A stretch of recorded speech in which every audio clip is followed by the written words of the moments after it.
Hello.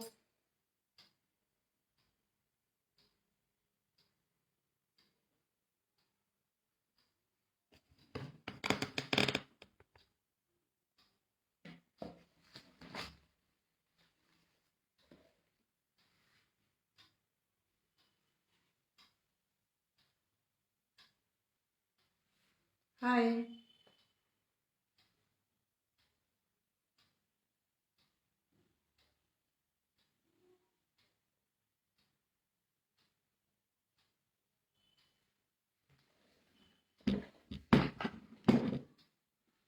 नमस्कार।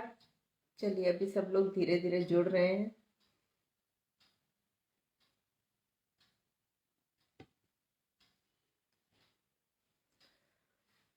नमस्कार, जय हिंद, वंदे मातरम। आज 14 फरवरी। सबसे पहले मैं उन वीर शहीदों को श्रद्धांजलि देना चाहूँगी जो आज ही के दिन पुलवामा हमले में शहीद हो गए थे। उनको नतमस्तक होकर बहुत बहुत श्रद्धांजलि उनके लिए, और साथ में ही उनके परिवार के लिए जिन्होंने अपना इस दिन बेटा, भाई, पति अपना खोया है। जहाँ एक तरफ सब लोग अपना वैलेंटाइन डे मना रहे थे, उधर एक माँ अपने बेटे के लिए रो रही थी, भाई बहन अपने भाई के लिए रो रही थी। इस तरह से उनको, तो जैसे कि अपने भारतीय संस्कृति में है, अपने को कोई त्योहार के दिन, किसी खास दिन अगर कोई किसी की डेथ हो जाती है तो हम उस त्योहार को मनाना बंद कर देते हैं जब तक कि उसमें उस दिन खुशी ना हो। तो क्या हम इसके लिए ऐसा नहीं कर सकते?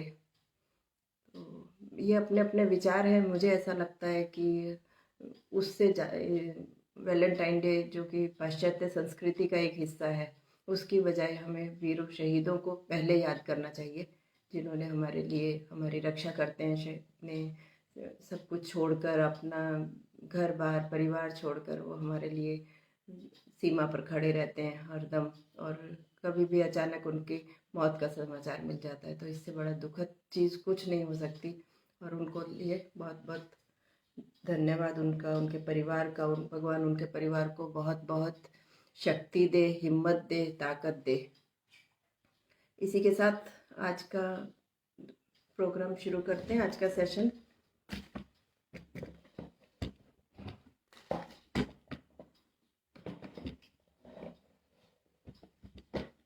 सबसे पहला टॉपिक स्वच्छता। शुरू करें।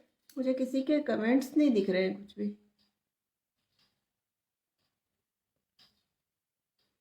आवाज़ क्लियर है?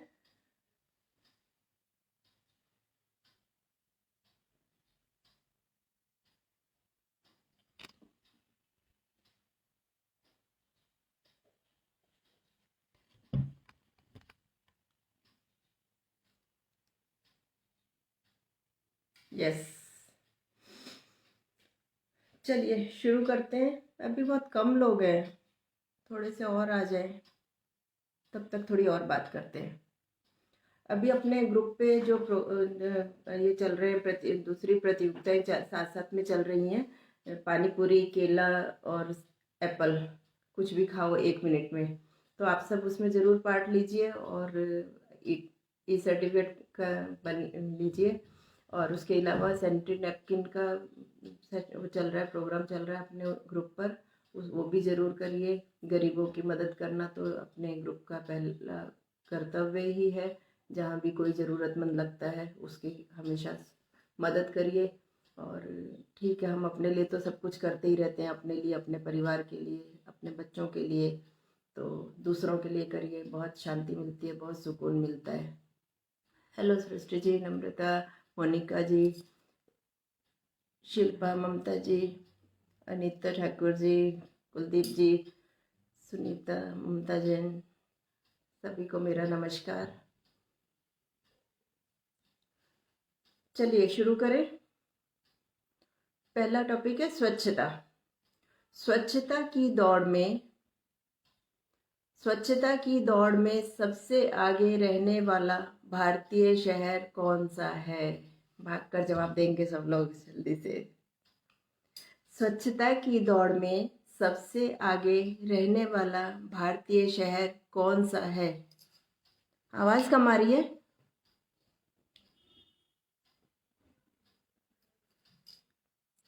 क्वेश्चन नंबर 2, स्वच्छता अभियान के अंतर्गत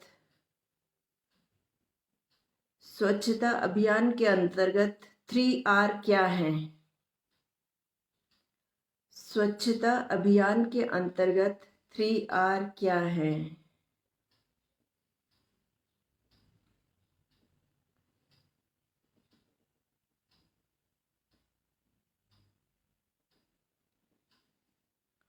क्वेश्चन नंबर 3, दूसरा समझ में आया ना? स्वच्छता अभियान के अंतर्गत 3R क्या है?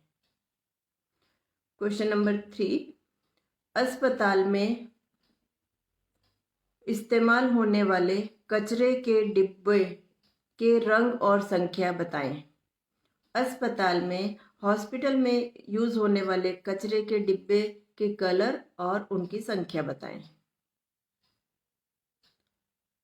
प्रश्न नंबर 3, अस्पताल में इस्तेमाल होने वाले कचरे के डिब्बों के रंग और उनकी संख्या बताएं। क्वेश्चन नंबर 4, घरेलू कचरे के अंतर्गत गीले कचरे के लिए कौन से रंग का डिब्बा इस्तेमाल किया जाता है? घरेलू कचरे के अंतर्गत गीले कचरे के लिए कौन से रंग का डिब्बा इस्तेमाल किया जाता है?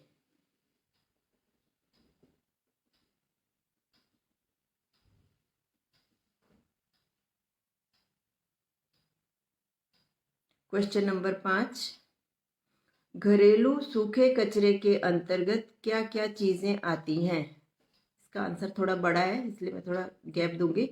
घरेलू सूखे कचरे के अंतर्गत क्या क्या चीजें आती हैं?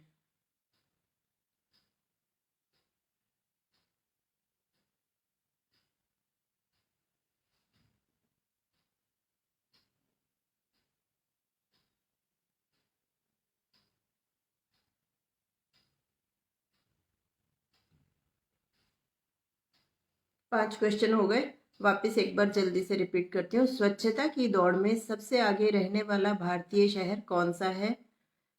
क्वेश्चन नंबर 2, स्वच्छता अभियान के अंतर्गत 3R क्या है? क्वेश्चन नंबर 3, अस्पताल में इस्तेमाल होने वाले कचरे के डिब्बों के रंग और संख्या बताएं। क्वेश्चन नंबर 4, घरेलू कचरे के अंतर्गत गीले कचरे के लिए कौन से रंग का डिब्बा इस्तेमाल किया जाता है? क्वेश्चन नंबर 5, घरेलू सूखे कचरे के अंतर्गत क्या क्या चीजें आती हैं? ठीक है, चलिए अब क्वेश्चन नंबर 6, किस प्रकार के कचरे से जैविक खाद बनती है? किस प्रकार के कचरे से जैविक खाद बनती है?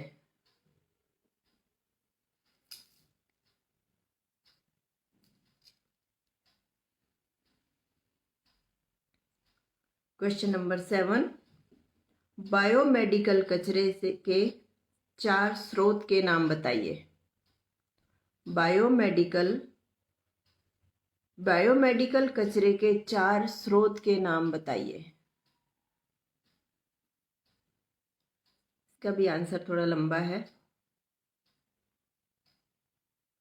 बायोमेडिकल कचरे के 4 स्रोत के नाम बताइए।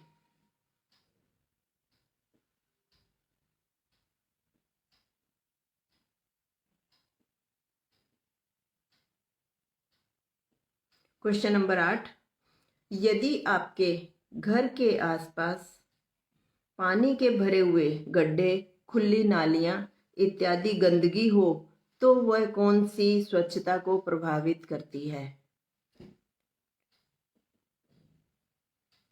यदि आपके घर के आसपास पानी के भरे हुए गड्ढे, खुली नालियां इत्यादि गंदगी हो तो वह कौन सी स्वच्छता को प्रभावित करती है?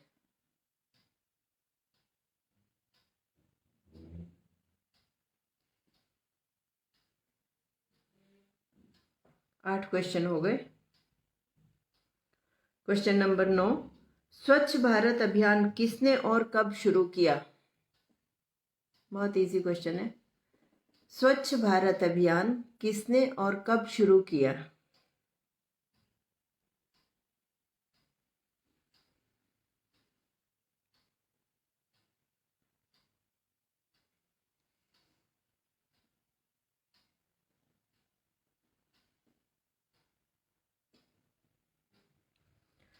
Question number 10, last question. जल प्रदूषण के बढ़ते स्तर के मुख्य कोई दो कारण बताइए। जल प्रदूषण के बढ़ते स्तर के मुख्य दो कारण बताइए।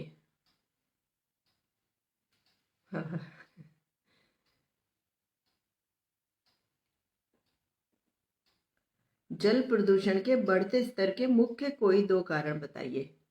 चलिए, अब ये 6 to 10 में वापस रिपीट कर रही हूँ, क्योंकि ये जैसे ही हमारा लाइव पूरा होगा उसके बाद कमेंटिंग बंद कर दी जाएगी, बाद में टाइम नहीं देंगे आपको, इसलिए मैं दोबारा रिपीट कर रही हूँ। 6th क्वेश्चन है, किस प्रकार के कचरे से जैविक खाद बनती है? क्वेश्चन नंबर 7 था, बायोमेडिकल कचरे के 4 स्रोत के नाम बताइए।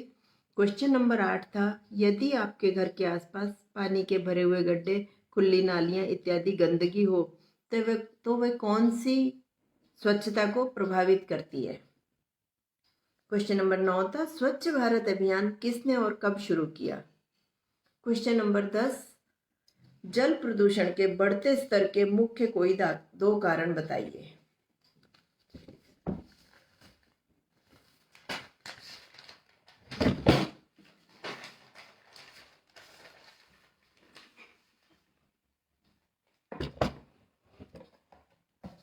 अब हम आते हैं यातायात पे। क्वेश्चन सब इजी हैं, इससे कोई बहुत टफ नहीं है, लेकिन बस ऐसे है कि बहुत सारी चीज़ें हमें जब पढ़ते हैं तब पता चलता है, अच्छा ये ऐसा था, इसका आंसर पता होनी चाहिए, लेकिन हमारी नहीं होती हैं, मालूम नहीं होती हैं। बहुत सिंपल चीज़ें होती हैं लेकिन नहीं ख्याल में होती हैं कई बार। इसका मकसद ही यही है कि छोटी मोटी चीज़ें हैं जो हम नेग्लेक्ट करते हैं, वो हमको पता होनी चाहिए, लेडीज़ को खास तौर से। चलिए, यातायात का पहला क्वेश्चन, भारत में किसी भी गाड़ी को यातायात के नियम अनुसार किस साइड से ओवरटेक किया जाता है?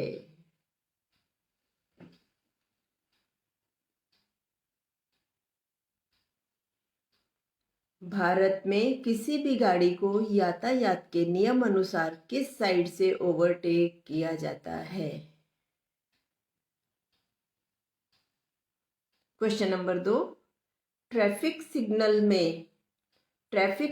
में पीली लाइट किस बात का संकेत करती है?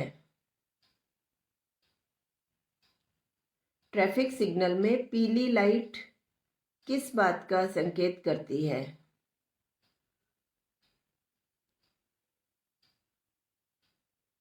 क्वेश्चन नंबर 3, हमें अपनी गाड़ियों में कौन से जरूरी और अधिकृत कागजात हमेशा रखने चाहिए? कौन से डॉक्यूमेंट हमें अपनी गाड़ियों में हमेशा हमारे साथ होने चाहिए? Question number 3।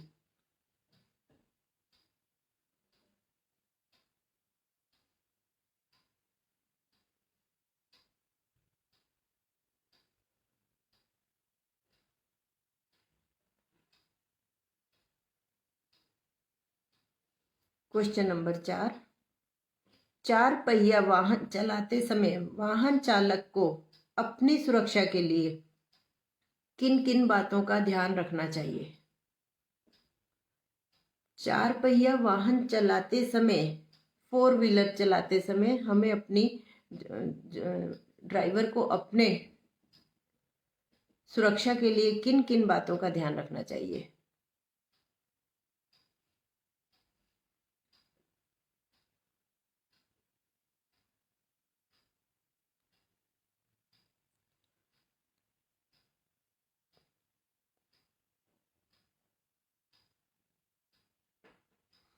क्वेश्चन नंबर 5, व्यावसायिक गाड़ियों पर किस रंग की नंबर प्लेट होती है? क्वेश्चन नंबर 5, व्यावसायिक गाड़ियों पर किस रंग की नंबर प्लेट होती है?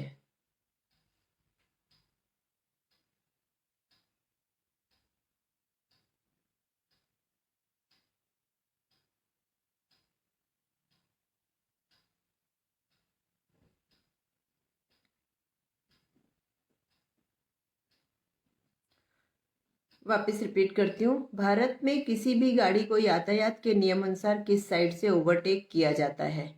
क्वेश्चन नंबर 2, ट्रैफिक सिग्नल में पीली लाइट किस बात का संकेत करती है? क्वेश्चन नंबर 3, हमें अपनी गाड़ियों में कौन कौन से ज़रूरी और अधिकृत कागजात हमेशा रखने चाहिए?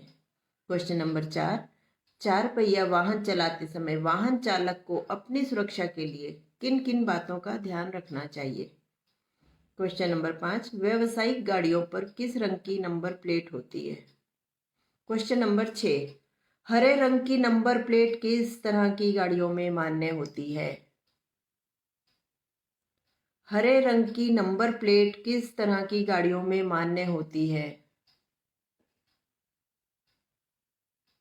Question number 6, question number 7, Bharat के राष्ट्रपति या किसी राज्य के राज्यपाल की गाड़ियों की नंबर प्लेट किस रंग की होती है?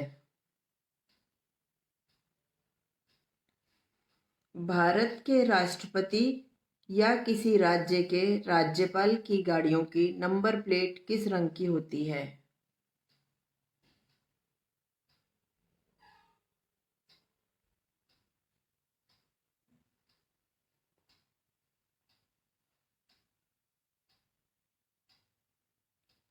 क्वेश्चन नंबर 8, बिना वजह हॉर्न बजाने से किस तरह का प्रदूषण फैलता है? अननेसेसरी हॉर्न बजाते रहते हैं, जैसे लोगों का कईयों को आदत होती है, गंदी आदत होती है, उससे कौन सा प्रदूषण फैलता है?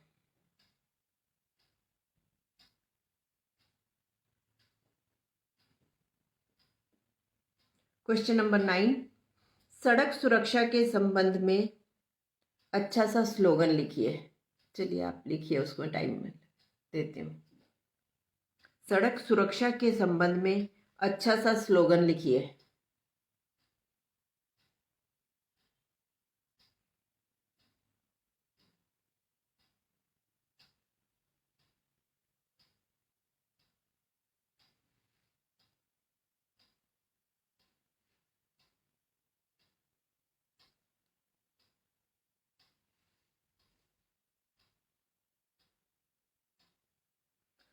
क्वेश्चन नंबर 10 लास्ट, चार पहिया वाहन चालकों को लेन बदलते समय किन किन बातों को ध्यान में रखना चाहिए? चार पहिया वाहन चालकों को लेन चेंज करते समय किन किन बातों को ध्यान में रखना चाहिए?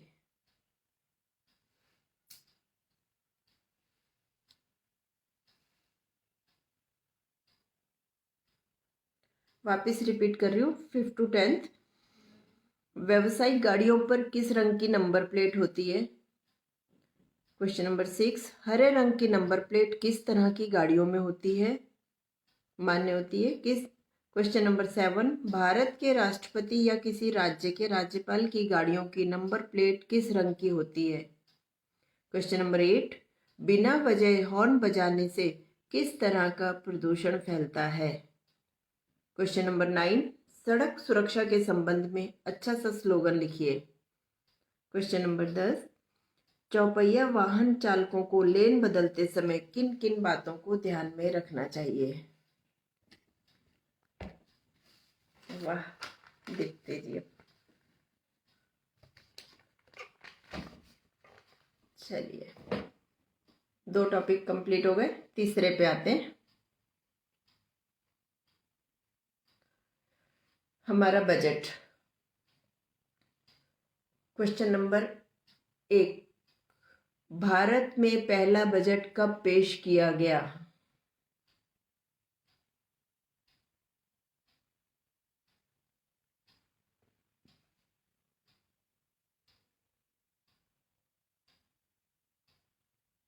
अच्छे अच्छे स्लोगन लिख रहे हैं सब बहुत। भारत में पहला बजट कब पेश किया गया?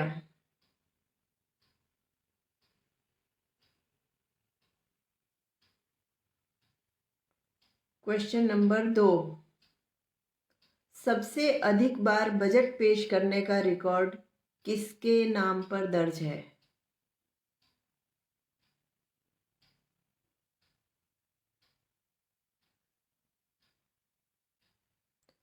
सबसे अधिक बार बजट पेश करने का रिकॉर्ड किसके नाम पर दर्ज है? क्वेश्चन नंबर 3, हमारा बजट कौन कौन सी भाषा में होता है?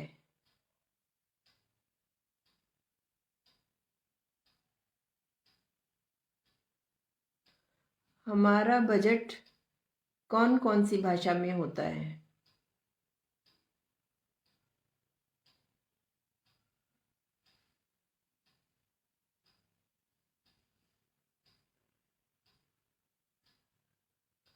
क्वेश्चन नंबर 4, स्वतंत्र भारत का पहला बजट कब पेश किया गया? स्वतंत्र भारत का पहला बजट कब पेश किया गया? ये दोनों क्वेश्चन अलग है। भारत में पहला बजट कब पेश किया गया और स्वतंत्र भारत का पहला बजट कब पेश किया, पहला और चौथा दोनों क्वेश्चन अलग है।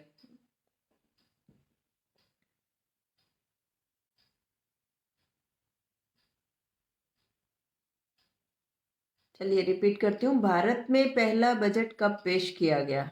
क्वेश्चन नंबर 2, सबसे अधिक बार बजट पेश करने का रिकॉर्ड किसके नाम पर दर्ज है?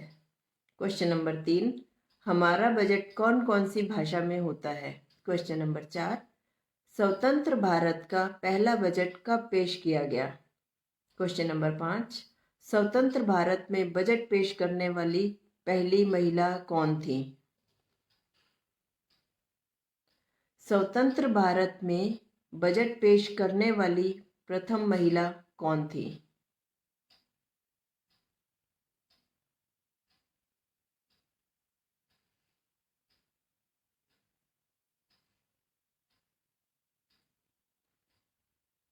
क्वेश्चन नंबर 6, बजट की छपाई का कार्य कहाँ होता है? एकदम सिंपल क्वेश्चन है। बजट की छपाई का कार्य कहाँ होता है?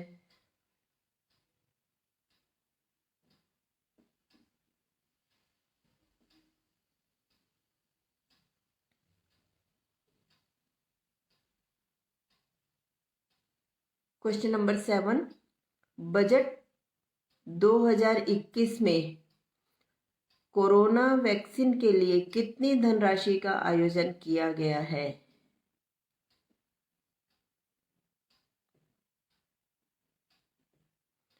बजट 2021 में कोरोना वैक्सीन के लिए कितनी धनराशि का आयोजन किया गया है?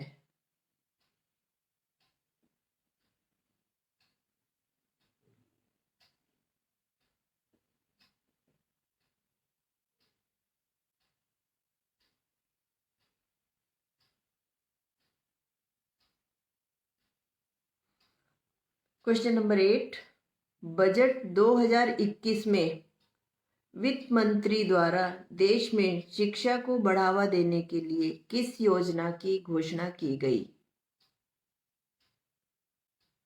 बजट 2021 में वित्त मंत्री द्वारा देश में शिक्षा को बढ़ावा देने के लिए किस योजना की घोषणा की गई?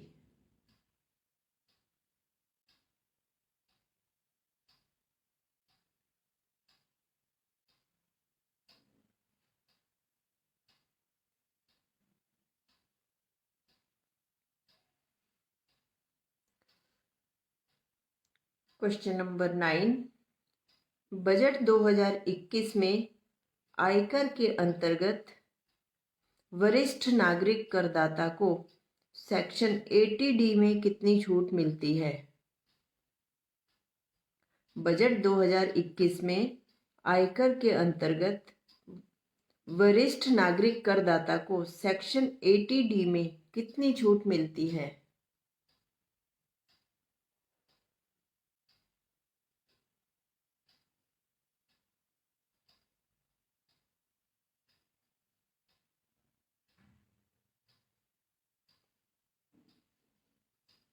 Question number 10, last question, budget 2021 में आयकर के सेक्शन 80C में करदाता को कितनी छूट मिली है?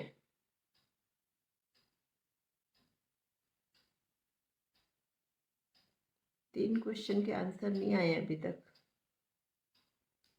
चलिए वापस रिपीट करती हूँ। बजट की छपाई का कार्य कहाँ होता है? क्वेश्चन नंबर 7, बजट 2021 में कोरोना वैक्सीन के लिए कितनी धनराशि का आयोजन किया गया है? क्वेश्चन नंबर 8, बजट 2021 में वित्त मंत्री द्वारा देश में शिक्षा को बढ़ावा देने के लिए किस योजना की घोषणा की गई है? क्वेश्चन नंबर 9, बजट 2021 में आयकर के अंतर्गत वरिष्ठ नागरिक करदाता को, सीनियर सिटीजन को एटीडी में कितनी छूट मिली है? क्वेश्चन नंबर 10, बजट 2021 में आयकर के सेक्शन 80C में करदाता को कितनी छूट मिली है?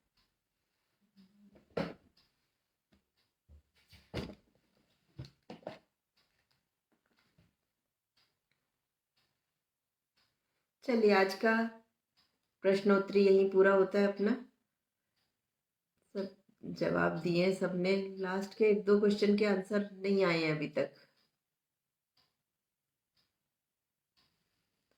सब लोग अपने अपने मिशन कंप्लीट करिए। सबसे ज़्यादा जिसके पास ई सर्टिफिकेट या सर्टिफिकेट होंगे, जिसके पास सबसे ज़्यादा सर्टिफिकेट होंगे वो हमारा विनर कहलाएगा। लास्ट में 8 मार्च को हमारा महिला दिवस के दिन ही इस ग्रुप की शुरुआत हुई थी, तो उस दिन हमारा बड़ा दिन है, बहुत बड़ा दिन है। आपके मन में जो इच्छाएं हों, आप इस ग्रुप के बारे में जो लिखना चाहते हैं लिखिए, बोल के बोलना है, वीडियो बनाइए और अपने विचार जरूर व्यक्त करिए। अच्छे हों बुरे हों, आपको जो इसमें सुधार लगना है वो भी जरूर लिखिए। तो मिलते हैं अब नेक्स्ट सेशन में। Bye bye.